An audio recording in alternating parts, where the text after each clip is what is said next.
Do you want to know how you can do better in school?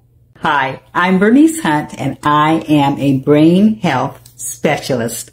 I work with women just like you who are starting to notice a few memory challenges, and I help you to stay sharp so that as you age, you can still travel, have fun with your grandkids, and experience new adventures without missing a beat. As a public school teacher for over 30 years, I don't know how many parents have walked up to me and asked me how they can help their child do better in school. And in those days, I would usually tell them something with, have to do with instruction, how to help them learn the academic skills better, or behavior, if they needed some help with behavior and those kind of things. But now, if they were to ask me that same question right now, the number one thing I would definitely ask them about is how their child is sleeping and how much sleep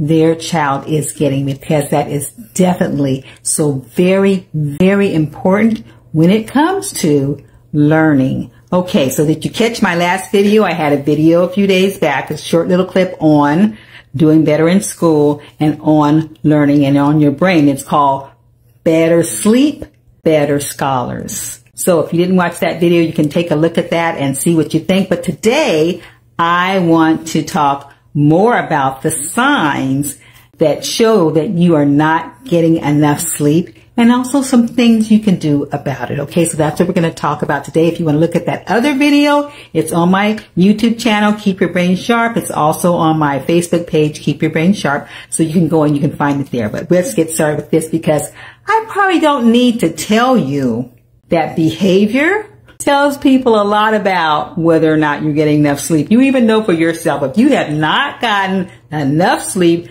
that next morning you might be irritable, a little cranky. You might be sluggish, tired, and you know this because you didn't get enough sleep. Now, if you're a child, I don't know if you know this, but if your children, if they are 10 or under, they should be getting at least 10 hours of sleep every night. And I don't know if people are making sure their kids are getting that much sleep. If you're over 10, then you can make it only 9 hours of sleep. But your body is developing. Your body, their little bodies are doing a lot. And you yourself need 7 and 9 hours of sleep, unless you're that very, very, very small, eensy-weensy percentage of people that can get by on under 6. But that's very, very, very like 1%, 2%. That may be you, but more than likely, it's not you. So you need to make sure that you're consistently getting that sleep, because it makes a difference. Okay, so that behavior is one thing. And when you, if you have a little one, a toddler or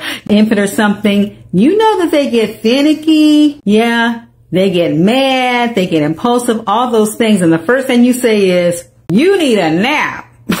And we have all said that. We see those behavioral signs in those little ones, and some of us see it in ourselves as well. So those are definitely some signs that we need to adhere to and not just ignore, because inadequate sleep will definitely lead to a bad attitude. And did you also know that if you do not get enough sleep, you will likely gain weight? It's been researchers, studies that show that you average 300 more calories the next day, the day after you haven't gotten enough sleep. And when I'm talking 300 calories, I'm not talking about the good calories. I'm talking about cravings. Yeah. Sugar, fat, salt, those things that you should not be eating. That's what your little self is going after if you haven't gotten enough sleep. And if you're getting 300 more calories of the bad foods a day, you know how that can rack up. It is not a good look. Okay, so that's another reason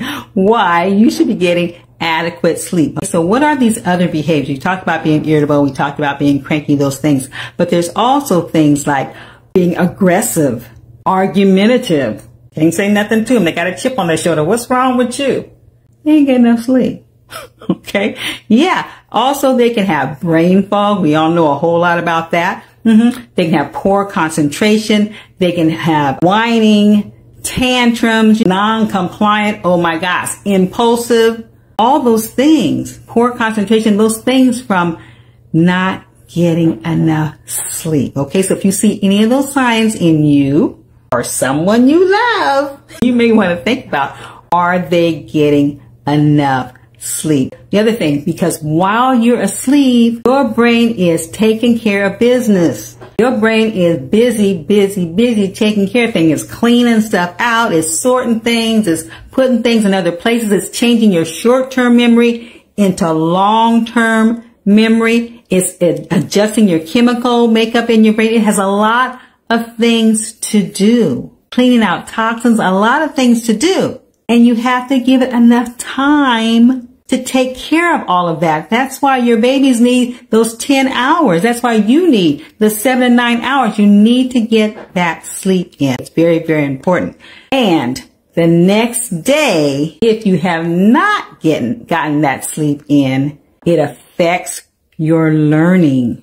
Your learning the next day is affected depending upon how much sleep you got the night before. It says you have more impulsiveness. We talked about that. You just do stuff, do stuff all of a sudden for no reason. Just get that, grab that, eat that, whatever. You're impulsive. Okay. You have more repetition that's needed. You have to repeat things over more time for it to sink in. And we've all seen that in our kids. You're like, I just told you that. And they can't seem to remember it. Maybe they're not getting enough sleep. It affects the number of times you need to repeat. The number of times they have to have things repeated to them. It also, you have more mood swings. It has something to do with impulsivity too, huh? More mood swings. May not have gotten enough sleep. Also, you have poor recall. It's harder for you to remember. Can't retain it. It's hard for you to recall it from the day before. It's hard for you to remember something they just told you. It's affected by how much sleep you've had. Also, poor judgment. You make poor choices. You make poor decisions because you haven't had enough sleep. The other thing is poor decision making, like I said. Poor choices, poor judgment. Okay, so those are all things that have to do with learning and accomplishing things, being successful. And what do those things have in common? We're all talking about things that are happening in your brain. Okay, so paying attention or having things happening in your brain is going to affect how well you are learning. All right, so if you are getting poor sleep, when you wake up the next day, you still know how to talk to people. You still can speak. You still can walk. You still can eat. You still can take care of your basic needs, but your learning is affected more than you realize. And you need to pay attention to the routine that you do preparing yourself for sleep, because that has a lot to do with how long you sleep and the quality of your sleep. Okay. So that starts in the morning. You set your circadian clock in the morning by looking at the sunlight. We talked in the other video about for your kids. Get them to school early enough to where they can spend some time outside in the morning sunlight. That is going to be beneficial to their learning. It's going to be beneficial to getting them to sleep well the next night as well. So instead of getting them there right at the buzzer when the bell rings, if you possibly can, get them there 10 or 15 minutes early so they can be outside on the playground, preferably playing. That's ideal. They can be outside in the morning sunlight and playing. That's ideal, but get them out there. And you for yourself too, get yourself up and get yourself at the sunlight. They say ideally to be out in the sun for 5 or 10 minutes at least before 8:30 in the morning. Try to get that done. So anyway, so the morning sunlight has something to do with how well you're going to sleep that day. But also, when sun sets, lighting helps your sleep routine as well. So you want to dim those lights, turn the things down. You want to have the bright lights all over the place because you want to try to get your body in the mood to go to sleep. And so speaking of that note, we're talking about screens. And you know me, screens off 1 to 2 hours before you actually get in the bed. That should be a good sleep routine that everyone aspires to. Cut those screens off. That includes your cell phone.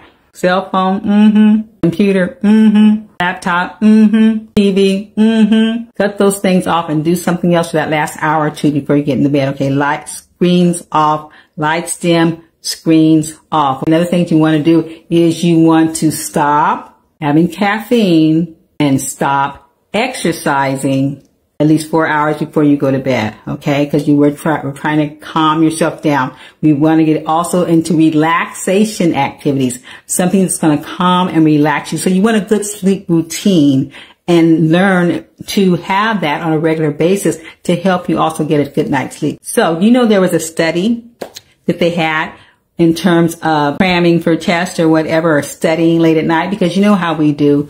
We need a test in the morning or something's happening. We stay up and we burn the midnight oil. We do it all night or whatever, cramming for this test they were having the next day because we got to know it. We stay up. The study shows that the better thing to do is to go to sleep. Get a good night's sleep.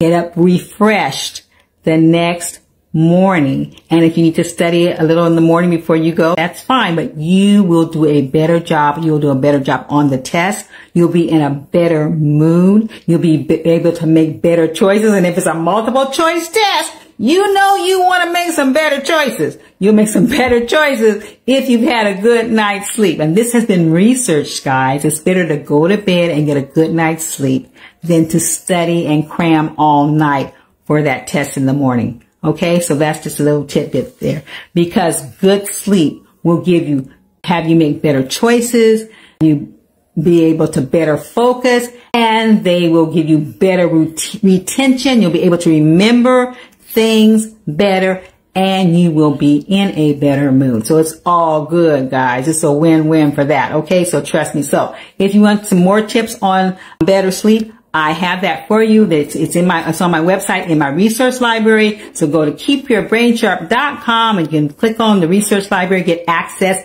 to all the different things that are in there. And this is in there too. Good sleep tips on sleeping. Okay. I think it's called How's Your Sleep? This is video number 170. How's your sleep? I have an announcement. I just can't keep it to me. I have a brand new great grandson. Now I have 2 great grandchildren. I have one great granddaughter, Catalea.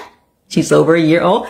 But I have another now great grandson, Carmelo, and he was just born this morning.